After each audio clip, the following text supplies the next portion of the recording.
tutarajie kitu gani? Maana siku za nyuma msanii wako tuliona amepata kolabo na Lord Music na Pima Wenge, unatuambia chakula kimekuiva.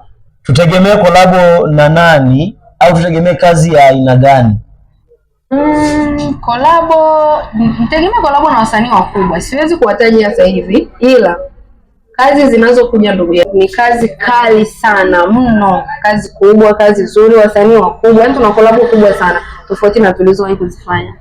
Okay, madam, nini siri ya msanii wako kupata kolabo na wasanii wakubwa?